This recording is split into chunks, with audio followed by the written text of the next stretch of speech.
દાહોદના મનરેગા યોજના હેઠળના કામ કરતા 5 અલગ અલગ યોજનાના કર્મચારીઓએ તેમની પડતર માંગોને લઈને જિલ્લા નિયામકને આવેદનપત્ર આપી જિલ્લા ગ્રામ વિકાસ અધિકારીની ઓફિસ આગળ તેમની માંગોને લઈને ધરણા યોજ્યા હતા।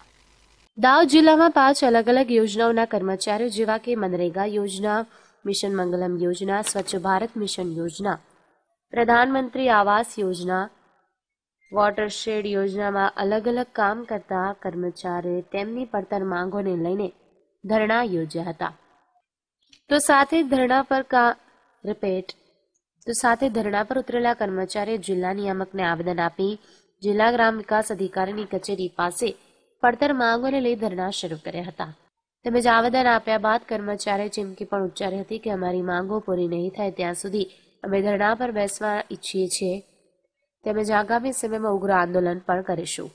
આજે અમે 6 વર્ષથી કામ કરી રહ્યા છીએ। 6 વર્ષથી અમારો કોઈ પણ પગાર વધારો કરવામાં નથી આવ્યો। 15% કહેવામાં આવ્યો છે પણ છતાં પણ કશું મળતું નથી। પંચસ્તંભમાં 5 યોજનાઓનું કામ કરાવે છે જે ખરેખર વન મેન આર્મી જેવું કામ છે। 5 યોજનાઓનું કામ કરાવે છે વત્તા કે એક વ્યક્તિ જોડે 5-6 પંચાયતો છે અને એ 6 પંચાયતોનું કામ લઈને ચાલવું પડતું હોય છે તો દરેક બેન અને ભાઈને બધાને તકલીફ પડે છે અને એના લીધે પછી અમારું ઘર, અમારું પરિવાર બધા ડિસ્ટર્બ થઈ રહ્યા છે અને એ છતાં પણ આજે અમને એનું પૂરેપૂરું વળતર મળ્યું નથી રહ્યું અને વળતરના હિસાબે થઈને અમે લડી રહ્યા છીએ, અમે ધરણા કરી રહ્યા છીએ અને ધરણાના હિસાબે અમે અહીંયા બેઠા છીએ। અમારી માંગ પૂરી થાય અને આગળ જતાં અમને કંઈક સારું એવું મળે એના માટે થઈને અમે અહીંયા બેઠા છીએ। અમારું યુનિયનની રચના થઈ રહી છે। અહીંયા બધા સાથીદારો સાથે અમે મળીને અમારી માંગો આજે નિયામક સાહેબે સામે મૂકી છે અને આવેદનપત્ર પણ આપ્યા છે બધાને।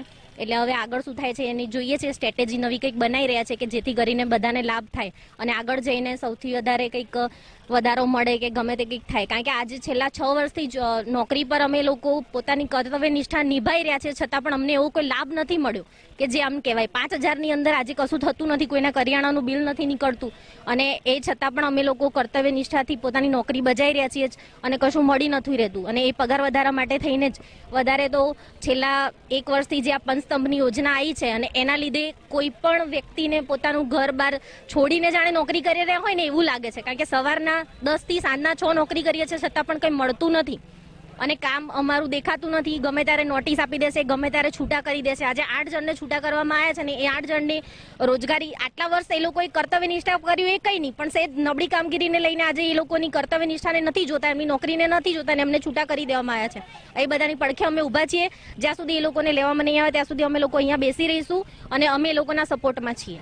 દાહોદ જિલ્લા મનરેગા સ્ટાફ દ્વારા જિલ્લા ગ્રામ વિકાસ એજન્સી દાહોદ ખાતે નિયામકશ્રીને 22 તારીખના રોજ આવેદન આપવામાં આવ્યું અને એ આવેદનમાં અમારી મુખ્ય માંગણીઓ હતી જે 15% વધારો અને પગાર વધારાની મુખ્ય માંગણીઓ હતી જે 2011થી આજ સુધી અમને એક પણ રૂપિયો વધારો મળેલ નથી અને આ દરમિયાન અમે અહીંયા જિલ્લા ગ્રામ વિકાસ એજન્સી આગળ ધરણા માટે બેઠેલા છે અને ગઈકાલે અમારા સ્ટાફમાંથી મનરેગા સ્ટાફમાંથી દરેક તાલુકામાંથી એક ગ્રામ રોજગાર સેવકને છૂટા કરવામાં આવ્યા છે જે અમારી યુનિટી તોડવા માટે થઈને કરવામાં આવ્યા છે।